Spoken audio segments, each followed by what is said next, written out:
होली का त्योहार था। समस्त गांव में खुशियों का माहौल था। सभी गांव वालों ने रात को होली का त्योहार मनाया और खुशियां मनाई। लेकिन आश्चर्य की बात तो ये है, यहाँ एक घर में रामदीन नाम का आदमी अपने छोटे भाई युवराज के साथ रहता था। होली के दहन के समय रामदीन गहरी नींद में सो रहा होता है। तभी उसे सपना आता है। अरे कोई तो भीख दे दो, कोई मेरी मदद करो, मैं बहुत गरीब हूँ। अरे चल यहाँ से हट, चल यहाँ से रोज रोज भीख मांगने आ जाता है। अरे भाई साहब, मैं तो यहाँ पर दूर बैठा हूँ, आपसे कुछ नहीं बोलूंगा। प्लीज मुझे यहाँ पर बैठने दो ना। लगता है तू ऐसे नहीं जाएगा, रुक तेरे को अभी बताता हूँ। फिर यह आदमी जमीन पर पड़े दंदे को उठाता है और रामदीन को जोर जोर से मारने लगता है। फिर उसका सपना टूटता है और वह जोर जोर से चिल्लाता है, अरे बचाओ, कोई तो बचाओ, ये जालिम मुझे मार देगा। भैया, ओ भैया होश में आओ। क्या हुआ भैया, अब चिल्ला क्यों रहे हो? छोटे एक बुरा सपना था। रामदीन सपने से जागा तब बहुत देर हो चुकी थी। तब तक सभी गांव वाले होलिका दहन मना चुके थे। फिर रामदीन युवराज से कहता है, अरे छोटे, आज तो होलिका दहन है, तुमने जगाया नहीं मुझे। अरे भैया, मैं भी सो गया था माताजी, यहाँ होती तो त्योहार भी मना लेते। दरअसल इनकी माताजी कुछ काम से अपने मायके चली गई थीं, इसलिए यह दोनों भाई परेशान थे। अगले दिन होली का त्योहार था और घर में कुछ नहीं था जिससे यह दोनों त्योहार मना सकें। फिर दोनों भाइयों ने निर्णय लिया और फिर रामदीन कहता है, छोटे, अब हम दोनों क्या त्योहार मनाएं? चलो हम दोनों माताजी के यहाँ चलते हैं। जी भैया, ये आइडिया तो बहुत अच्छा है। चलो अब हम कल सुबह होते ही माताजी के चलेंगे।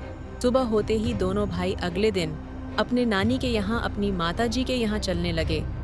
वह दोनों जंगल के रास्ते से जा रहे होते हैं। फिर उन्हें एक बूढ़े बाबा भूख से व्याकुल एक वृक्ष के नीचे बैठे हुए थे।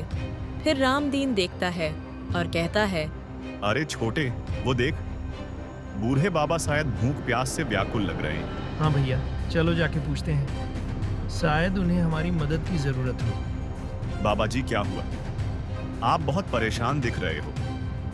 कुछ मदद की जरूरत हो तो बताओ, हम आपके मदद के लिए तत्पर हैं। बेटा, मैं बहुत परेशान हूँ।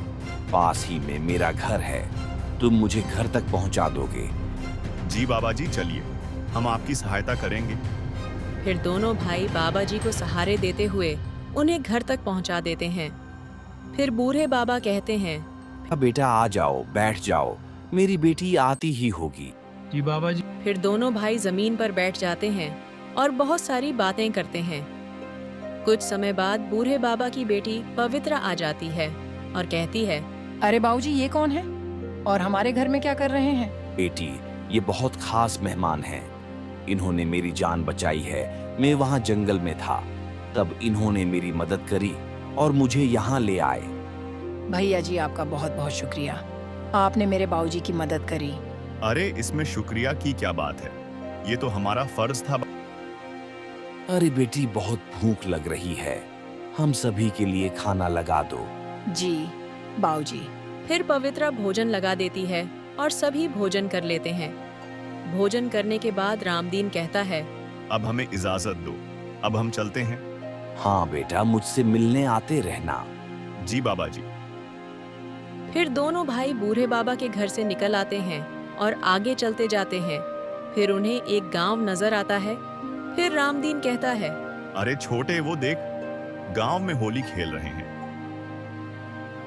दूसरे रास्ते से चलते हैं, यहाँ इस रास्ते से गए तो गांव वाले हमें रंग से बिगाड़ देंगे। जी छोटे, तुम सही कह रहे हो, चलो दूसरे रास्ते से चलते हैं। फिर दोनों दूसरे रास्ते से निकल आते हैं और कुछ समय में दोनों भाई अपने माताजी के यहाँ आ जाते हैं। फिर माताजी कहती हैं, अरे तुम दोनों यहाँ बेटा। माताजी, हमारा वहाँ मन नहीं लग रहा था, इसलिए हमने सोचा आपके यहाँ साथ मिलकर होली का त्योहार मनाएंगे। वैसे भी मैं आज आने वाली थी और तुम्हें यहाँ लेके आने वाली थी। वो दरअसल में जिस काम से आई थी वो काम हुआ नहीं, तुम्हारी जरूरत थी, इसलिए आज मैं आ रही थी तुम्हें लेने बेटा। ऐसा कौन सा काम था माताजी जो आप नहीं कर पाए? वो क्या है ना, तुम्हारे नाना जी की जमीन पर किसी ने कब्जा कर लिया है। मैं पुलिस स्टेशन गई थी लेकिन कोई सुनवाई नहीं हो रही। फिर मैंने सोचा रामदीन की बहुत जान पहचान है, उसको बुला लेती हूँ। चिंता मत करो, मैं सब कुछ कंट्रोल कर लूंगा। माताजी मैं पुलिस स्टेशन जाता हूँ। नाना जी चलिए मेरे साथ। जी बेटा चलो। फिर रामदीन और उसके नाना जी पुलिस स्टेशन पहुंच जाते हैं। फिर रामदीन कहता है, अरे सर जी, वो हमारे जमीन पर किसी ने कब्जा कर लिया है, हमारी रिपोर्ट दर्ज कीजिए। पुलिस वाला सुनता नहीं, आनाकानी देता है। फिर से रामदीन कहता है, सर जी आपको सुनाई नहीं दिया, मैंने अभी क्या कहा? अरे तुम्हारे जैसे बहुत लोग आते हैं, जरूरी नहीं है मैं हर किसी रिपोर्ट लिखता फिरूं। जब आप सरकारी दफ्तर पर बैठे हो तो रिपोर्ट लिखना ही पड़ेगा। अरे ओ तू क्या प्रधानमंत्री है, जो मैं तेरा आर्डर मानू नहीं लिखूंगा। रिपोर्ट जा, जो कुछ करना है कर ले। लगता है आप ऐसे नहीं मानोगे, रुको 1 मिनट। रामदीन की कमिश्नर से बहुत जान पहचान थी, इसलिए उसने फोन लगाया और सब कुछ बताया। फिर कमिश्नर ने फोन पर इस पुलिस वाले को धमकाया। फिर पुलिस वाला डर गया और कहने लगा, बाबूजी मुझे माफ कर दो, अब दोबारा ऐसी गलती नहीं होगी। मैं अभी आपकी रिपोर्ट दर्ज करता हूँ। फिर रामदीन और उसके नाना जी और साथ में पुलिस वाला नाना जी के खेत पर आ जाते हैं। फिर जमीन पर कब्जा करने वाला आदमी कहता है, बाबूजी मुझे माफ कर दीजिए, मैंने आपकी जमीन पर कब्जा किया है, पर मेरा ऐसा कोई इरादा नहीं था। ऐसे माफ कर दूं? 2 साल से जोत रहा है, लेकिन अब तुझे हटना पड़ेगा। बाबूजी मैं भूखा मर जाऊंगा, आपकी ही जमीन से पल रहा हूँ। बाबूजी मैं बहुत गरीब आदमी हूँ, मेरे बीवी बच्चे भूखे मर जाएंगे। इस आदमी की बात सुनकर नाना जी का दिल पिघल गया और कहने लगे, बेटा आज होली का त्योहार है और मैं नहीं चाहता कि आज के दिन कोई पाप करूं, लेकिन मैं चाहता हूं कि आज तुम अच्छे से त्योहार मनाओ। इसलिए मैंने ये सोचा है कि आज से मैंने तुम्हें यह जमीन दान में दे दी है। बाबूजी आपका बहुत बहुत धन्यवाद, मैं आपका एहसान जिंदगी भर नहीं भूलूंगा। नाना जी जमीन दान करने के बाद दोनों घर आते हैं और सभी घर वाले हंसी खुशी होली का त्योहार मनाते हैं। दोस्तों, आपको ये वीडियो कैसी लगी कमेंट में ज़रूर बताना और वीडियो लाइक करके जाना। काशीपुर गांव में एक मोहन नाम का एक आदमी और वह अपने बूढ़े पिता के साथ रहता था। घर का खर्च चलाने के लिए मोहन के पास एक गाय थी। गाय का पालन पोषण करके वह गाय का दूध लेकर गांव-गांव घर-घर में जाकर दूध बेचता था। दूध ले लो, दूध ले लो, ताजा ताजा दूध ले लो, अपने अपने गुफा से निकलो, देखो दूधिया आया, जल्दी आइयो और ताजा ताजा दूध ले जाओ। अरे भाई साहब जल्दी दूध दो, मेरा बच्चा भूख से रो रहा है। हाँ हाँ बहन जी, ये लो। मोहन के ताजे ताजे दूध की प्रशंसा गांव में दूर दूर तक फैली हुई थी। फिर गांव में जमींदार आता है। वह गांव से मुखिया से कहता है, अरे मुखिया जी आज हमारा जन्मदिन है, हम सभी गांव वालों को दावत देना चाहते हैं। जी साहब, आपका हुक्म सलाखों पर। लेकिन साहब ये तो बता दीजिए दावत में क्या बनेगा साहब? मुखिया जी दावत में कुछ नहीं, बस एक चीज बनेगी। बताइए मुखिया जी, गांव वालों को क्या पसंद है? ज्यादातर हमारे इस गांव में खीर बहुत प्रसिद्ध है। तो मुखिया जी खीर का प्रबंध करो, और हाँ, खीर बनाने के लिए इस गांव के प्रसिद्ध दूधिया से ही दूध लेना। खीर अच्छी बननी चाहिए मुखिया जी। जी साहब आप चिंता मत करो। जितने धन की आवश्यकता हो उतना धन हमारे घर से ले आना। ठीक है साहब जी। इतना कहकर जमींदार चला जाता है। फिर मुखिया जी सोचता है, इस गांव का दूध वाला तो एक ही प्रसिद्ध है, वो है मोहन। चलो मोहन के घर जाता हूँ। फिर मुखिया जी मोहन के घर आ जाता है। वहाँ उसे मोहन के पिताजी मिलते हैं। फिर मुखिया जी कहता है, अरे बाबूजी, मोहन कहाँ है? बेटा वो तो दूध बांटने गया है, उसको आने में आधा 1 घंटा लग जाएगा। तब तक मेरे पास बैठ जाओ, मोहन आता ही होगा। जी बाबूजी, मैं इंतजार कर लेता हूँ। 1 घंटे बाद मोहन घर पर आ जाता है। फिर मुखिया जी मोहन से कहते हैं, अरे मोहन, हमें दूध की जरूरत है। वो हमारे गांव के जमींदार साहब का जन्मदिन है, इसलिए हमें 20 किलो दूध चाहिए। जी मुखिया जी, चलो बाहर की ओर, मैं आपको दूध देता हूँ। इस तरह मोहन मुखिया जी को बाहर ले जाता है और फिर दूध से भरा टैंक मुखिया जी को दे देता है। मोहन, ध्यान रहे, दूध अच्छा होना चाहिए, कोई मिलावट नहीं होना चाहिए। आप ये चीज तो दिमाग से निकाल देना कि दूध में कोई मिलावट होगी मेरे। यहाँ दूध इतना शुद्ध और देशी है कि आप तुलना भी नहीं कर सकते। वाकई में मोहन के गाय का दूध बहुत शुद्ध और ताजा था। मोहन और मुखिया जी दोनों आपस में बात कर रहे होते हैं। इतनी देर में मोहन का पुराना दुश्मन चुपके से आता है और सोचता है, अरे इस मोहन ने तो मेरा दूध का धंधा चौपट कर दिया, अब इसकी खैर नहीं। अब तो तू गया मोहन। मोहन का पुराना दुश्मन बदला निकालने के लिए वह दूध में कुछ पाउडर मिला देता है और भाग जाता है। चलो ठीक है मोहन, अब मैं चलता हूँ, मुझे बहुत काम है। जी मुखिया जी, अगर कोई और जरूरत हो तो मुझे बुला लेना। फिर मुखिया जी वो मिलावट वाला दूध लेकर चले जाते हैं। फिर जमींदार और सभी गांव वाले खीर खाकर बीमार हो जाते हैं। फिर जमींदार मुखिया के यहाँ उससे बात करने उसके घर पहुँच जाता है।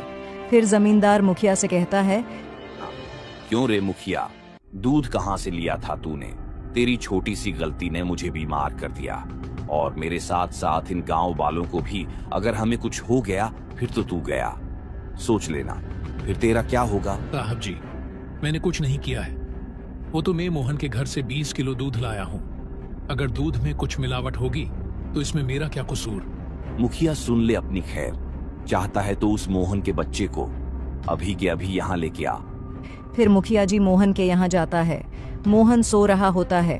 मोहन के पिताजी कहीं चले जाते हैं। फिर मुखिया कहता है, अरे मोहन, चलो मेरे साथ, तुम्हें जमींदार साहब बुला रहे हैं। मुखिया जी, वो मेरे पिताजी कुछ काम से कहीं चले गए हैं, उनके आने का इंतजार कर लेते हैं, फिर चलेंगे। नहीं नहीं मोहन, तुम अभी चलो, जमींदार साहब जल्दी तुम्हें बुला रहे हैं। ठीक है मुखिया जी, चलो साहब। फिर मोहन मुखिया के साथ चला जाता है। कुछ समय बाद मोहन के पिताजी आ जाते हैं और साथ में तलवार भी लाते हैं। उन्हें तलवारबाजी में कोई हरा नहीं सकता था। अरे मोहन कहाँ है बेटा? मुझे तेरी बेगुनाही का सबूत मिल गया, वो तो अच्छा हुआ। मैंने उस आदमी को दूध में कुछ मिलाते हुए देख लिया था। मोहन के पिताजी ने उस गद्दार को दूध में कुछ मिलाते हुए देखा, तभी पिताजी तलवार लेने चले गए। उन्हें पता था आगे क्या होने वाला है। फिर मोहन के पिताजी उस गद्दार को पकड़ने चले गए। क्यों रे मोहन, तूने दूध में क्या मिलाया? हम सभी गांव वाले बीमार हो गए। मैंने कुछ नहीं किया, मेरा दूध तो शुद्ध एवं ताजा था। मोहन, तुझे सजा तो मिलेगी, जरूर मिलेगी। जमींदार साहब मोहन को सजा देने का ऐलान करते हैं। फिर मोहन के पिताजी उस गद्दार आदमी को पकड़कर ले आते हैं और उसकी गर्दन पर तलवार लगा देते हैं और वह पोपट की तरह सारा सच उगल देता है। मुझे माफ कर दो मोहन, मैंने पुराना बदला निकालने के लिए मैंने दूध में पाउडर मिला दिया। मुझे माफ कर दो मोहन। विक्रम, मैंने तो तुझे सीधा साधा समझा था, मगर तू इतना नीच हरकत करेगा मैंने कभी नहीं सोचा था। पता है तेरी इस गलती से कितने लोग बीमार हो गए? इस गलती की सजा तो तुझे मिलेगी। मोहन, मुझे माफ कर दो, मैंने बिना कुछ जाने तुम पर आरोप लगाया। कोई बात नहीं साहब। फिर इस गद्दार को पुलिस के हवाले कर देते हैं और जमींदार साहब मोहन के पिताजी से भी माफी मांगते हैं और पहले की तरह सब कुशल मंगल हो जाता है। दोस्तों, आपको कहानी अच्छी लगी है तो वीडियो को लाइक और चैनल को सब्सक्राइब कर देना। माह का महीना था। ठंड से पूरे गांव वालों का बेहाल था। इस ठंड में ठंडी ठंडी हवा कानों को सुन्न कर देने वाली चल रही थी और सभी पशु ठंड के मारे ठिठुर रहे थे। और दूसरी जगह देखा तो यहाँ एक परिवार में विक्रम नाम का आदमी बहुत ही अजीब था। अजित, तुम कैसे आदमी हो? यहाँ हम ठंड से मर रहे हैं और तुम बिना कपड़े के रह रहे हो। अरे भाग्यवान, मुझे ठंड ही नहीं लगती क्योंकि मैंने एक तरीका अपनाया है। विक्रम ने ठंड से बचने के लिए पहले ही इंतजाम कर लिया था। वह रोज रोज दारू के ठेके पर जाता और दारू की बोतल लेकर अपने घर ले आता था और कभी कभी रास्ते में ही पी लिया करता था। अरे मुझे गर्मी लग रही है। हाँ ही सीसी भरी गुलाब की खरीद लो। वाह वाह, अरे सीसी भरी गुलाब की खरीद लो। कोई मुझे टोके ना, मैं शराब पी लूं। घर में बहस करने के बाद विक्रम गांव को तरफ निकल जाता है। विक्रम को ये अंदाजा नहीं था कि वह रोज रोज शराब पीकर अपनी जिंदगी खराब कर रहा है। अरे देखो, विक्रम को इतनी ठंड में बिना कपड़े के घूम रहा है। अरे दद्दा जी, मेरी तरह शराब पियो और जो ठंड छू मंतर हो जाएगी। जाना यहाँ से, तू दारू पी रहा है तो पी, लेकिन दारू पीने के बाद हमारे पास मत आया कर जा यहाँ से। इस दारू की वजह से विक्रम से सभी गांव वाले नफरत करने लगे थे। यहाँ तक कि उसके घर वाले भी उससे नफरत करने लगे थे। फिर विक्रम दारू के नशे में घर जाता है। अरे कुछ लाज शर्म है कि नहीं? रोज रोज दारू पीकर आ जाते हो। कभी सोचा है हमारा ये बच्चा कौन से स्कूल में पढ़ेगा? अरे भगवान, फिर वही बात, लौट फिर कर मेरी दारू पे आ जाती हो। मैं तुम्हें छोड़ दूंगा, पर दारू नहीं। और रही बात, बच्चे के स्कूल की, वो पढ़ लिखकर कोई कलेक्टर नहीं बन जाएगा। ठीक है, तुम्हारी यही इच्छा है तो मैं पूरी करूंगी। मैं अपने मायके जा रही हूँ अपने बच्चे को लेकर। अब रहो अकेले। अरे जाना, मुझे धमकी दे रही है, और वैसे भी मैं अकेला नहीं हूँ, मेरे साथ दारू है ना। ठीक है, रहो, दारू के साथ में तो जा रही हूँ। इतना कहकर विक्रम की पत्नी अपने बच्चे को लेकर मायके चली जाती है। विक्रम के पास कुछ ही पैसे थे जिससे उसके 2 से 3 दिन अच्छे से काट लेता है। फिर अगले दिन विक्रम दारू के ठेके पर जाता है और शराब पीकर आता है और चुपचाप घर आकर सो जाता है। फिर शाम को उठता है और फिर दारू के ठेके पर जाता है और दारू पीकर आता है। फिर उसे रास्ते में एक गाय कांपती हुई दिखती है। फिर विक्रम कहता है, अरे ये गाय का बच्चा इतना क्यों कांप रहा है? मुझे तो ठंड नहीं लग रही। फिर अचानक उसने दूर देखा तो आसमान में कोहरा छाया हुआ था। तब उसे समझ आया। फिर वह कहता है, ओह अच्छा, अब समझ आया, गाय के बच्चे को ठंड इसलिए लग रही है। एक काम करता हूँ, इस बच्चे को अपने घर ले जाता हूँ।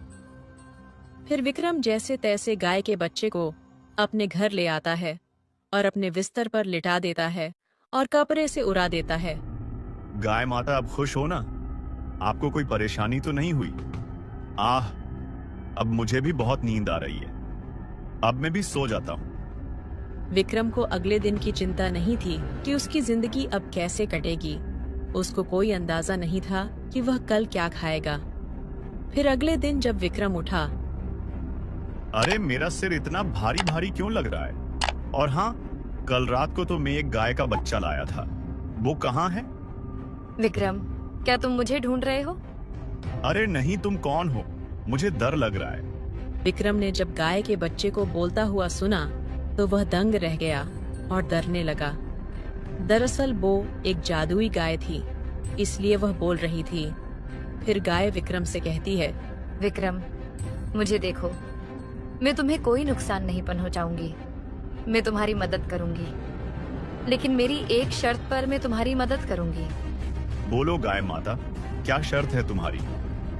मेरी शर्त है, अगर तुम अपनी शराब छोड़कर अच्छे कर्म करोगे और गरीबों की सहायता करोगे तो मैं तुम्हें इस गरीबी से छुटकारा दिला सकती हूँ। क्या सच में गाय माता जी? हाँ, मैं वादा करती हूँ विक्रम, ये खजाना तुम्हारे लिए और तुम जैसे और गरीबों के लिए। लेकिन मेरी एक बात याद रखना, जिस दिन तुमने शराब पी या गलत काम किया उस दिन सारा खजाना गायब हो जाएगा। ध्यान रखना मेरी बातों का। शर्त सुनकर विक्रम हाँ कर देता है। दरअसल विक्रम शराब इसलिए पीता था कि उसे गरीबी का सदमा लगा था, लेकिन अब उसकी गरीबी भी दूर हो जाएगी। फिर गाय माता ने विक्रम को बहुत सारा खजाना दिया। फिर विक्रम अच्छे काम करने लगता है और शराब हमेशा के लिए छोड़ देता है। फिर विक्रम की पत्नी भी आ जाती है और दोनों खुशहाल जिंदगी जीते हैं। दोस्तों, अगली कहानी देखो, ये भी बहुत अच्छी है। एक गांव में ब्रजमोहन का एक आदमी रहता था।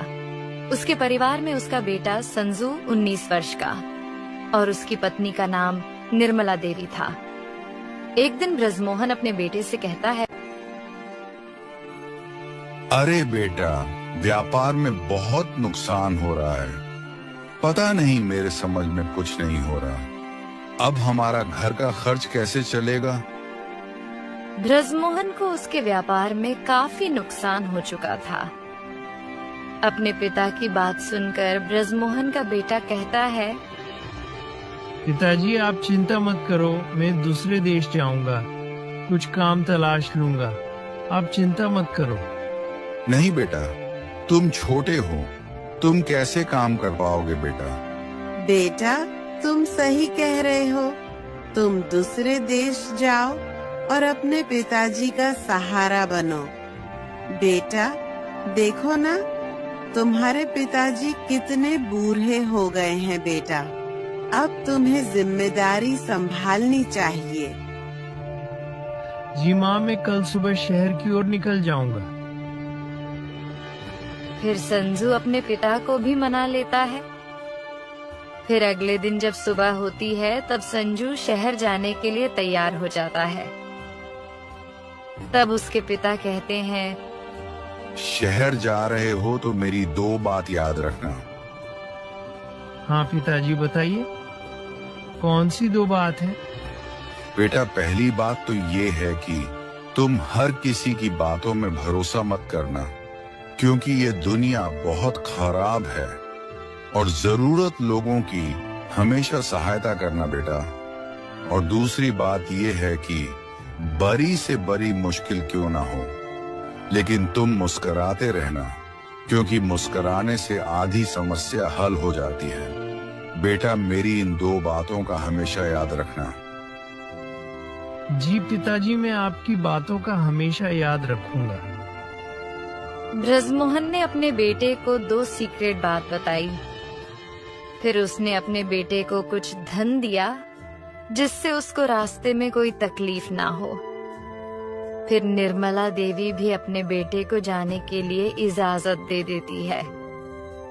फिर संजू गांव के रास्ते पैदल पैदल शहर की ओर निकल आता है।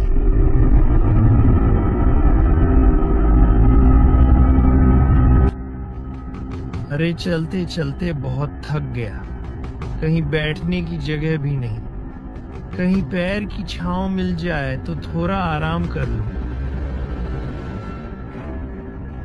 आगे चलते चलते संजू को एक पैर मिल जाता है और वह बैठ जाता है। अब थोड़ा आराम लग रहा है। चलते चलते बहुत थक गया था। फिर संजू थकान के कारण वहीं पैर के नीचे सो गया। कुछ देर बाद एक आदमी आता है। वह कहता है, अरे भैया, ओ भैया, उठो, जागो और भागो। आदमी की बात सुनकर संजू जाग जाता है और भयभीत भी हो जाता है। फिर वह कहता है, मतलब मैं क्यों भागूं? अरे भाई साहब, इस जंगल में एक खतरनाक शेर रहता है। तुम्हारा भाग्य नसीब था जो तुम बच गए। अभी भी देर नहीं हुई है। चलो, यहाँ से पास में ही मेरा घर है, वहाँ चलो, आराम कर लेना। संजू भयभीत भी हो जाता है और उसे अपने पिताजी की पहली बात याद आती है। किसी व्यक्ति पर आसानी से भरोसा मत करना। और दूसरी तरफ उसका मन ये भी सोच रहा था, अगर मैं इसके साथ नहीं गया तो शेर खा जाएगा। फिर संजू कहता है, तुम जल्दी चलो, कहीं शेर खा ना जाए। संजू बहुत डर गया था, इसलिए वह अजनबी व्यक्ति के साथ चलने के लिए राजी हो जाता है। अजनबी व्यक्ति उसको अपने साथ अपने घर ले आता है। फिर संजू को चारों तरफ से बंदूक से घेर लिया जाता है। फिर अजनबी व्यक्ति कहता है, हाँ हाँ हाँ हाँ, ही फंस गए ना जाल में। अब जल्दी से तुम्हारे पास जितना भी धन है वो हमारे हवाले कर दो, नहीं तो गोलियों से चलनी कर दिए जाओगे तू। यह सब देखकर संजू भयभीत हो जाता है। वह अपने पिताजी की बात याद करता है और कहता है, पिताजी सही कहते थे, ये दुनिया जैसी दिखती है वैसी नहीं है। लोग झूठ बोलकर गद्दारी कर रहे हैं। तूने सही अनुमान लगाया। बच्चे, मैंने तुझे उल्लू बनाया था कि वहाँ शेर था। असल में वहाँ कोई शेर नहीं था। फिर संजू को अपने पिताजी की दूसरी बात याद आती है कि कोई भी मुश्किल को हमेशा हंसते हंसते मुश्किल को हल किया जा सकता है। ये सब सोचने के संजू के दिमाग में एक आइडिया आता है और वह कहता है, अरे बेवकूफ, तूने मुझे बेवकूफ नहीं बनाया, बल्कि तू खुद मेरे जाल में फंस गया है। मैं एक पुलिस वाला हूँ और मुझे ड्यूटी मिली है, जंगल में आऊं और लुटेरों को पकड़ सकूं। मैं कैसे विश्वास करूं तुम्हारा कि तुम पुलिस वाले हो साहब? ठीक है, मत करो विश्वास। जब जेल में जाओगे तब विश्वास कर लेना। तो साहब, मुझे माफ कर दो, मैं जेल नहीं जाना चाहता। साहब, मुझसे बहुत बड़ी भूल हो गई। आज से मैं लूटपाट सब बंद कर दूंगा और अच्छे काम करूंगा। मुझे माफ कर दो साहब। इस तरह संजू की चाल कामयाब हो जाती है और वह जंगल से बाहर निकल आता है। फिर वह एक शहर में पहुंच जाता है। वहां काम की तलाश में इधर उधर भटकता है। फिर वह कहता है, अरे अब मैं क्या करूं? मैं शहर तो आ गया, मगर कोई काम कहाँ मिलेगा, और चलते चलते थक भी गया हूँ। आगे चलते चलते फिर संजू देखता है कि एक सेठ के घर में आग लग जाती है और सेठ जी कहता है, बचाओ बचाओ, कोई मेरी मदद करो, मेरा लाखों का नुकसान हो जाएगा। फिर संजू को अपने पिताजी की बात याद आती है कि हर किसी व्यक्ति की मदद करनी चाहिए। फिर संजू सेठ जी से कहता है, आप टेंशन मत लो भाई साहब, मैं आग बुझाने की कोशिश करता हूँ। फिर पास के गांव में एक कुआं होता है और संजू उस कुएं में से पानी लेकर आता है और आग बुझाता है। कुछ समय बाद आग बुझ जाती है। फिर सेठ जी संजू को अपने दूसरे घर ले आता है। फिर सेठ जी कहते हैं, बेटा तुम्हारा बहुत बहुत धन्यवाद। वैसे बेटा, तुम कौन हो? तुम्हारा नाम क्या है? और मैंने तो पहले कभी तुम्हें इस गांव में नहीं देखा। भाई साहब, मेरा नाम संजू है और मैं हीरापुर गांव से आया हूँ। कुछ काम की तलाश में आया हूँ। बेटा, अब तुम यूं समझो कि तुम्हें काम मिल गया। भाई साहब, मैं कुछ समझा नहीं भाई साहब। मैं संजू बेटा, मेरा मतलब यह है कि आज से तुम मेरे यहाँ काम करोगे। भाई साहब, मैं आपका जितना धन्यवाद करूं उतना कम है। आपका बहुत बहुत धन्यवाद। इस तरह संजू को सेठ जी के यहाँ काम मिल जाता है और वह 2 महीने बाद अपने घर लौटता है और अपने पिताजी को सब कुछ बताता है और खुद की मेहनत से कमाए हुए धन पिताजी को दे देता है। फिर उसके पिताजी खुश हो जाते हैं। दोस्तों, आपको हमारी वीडियो अच्छी लगती है तो वीडियो को लाइक और चैनल को सब्सक्राइब कर देना।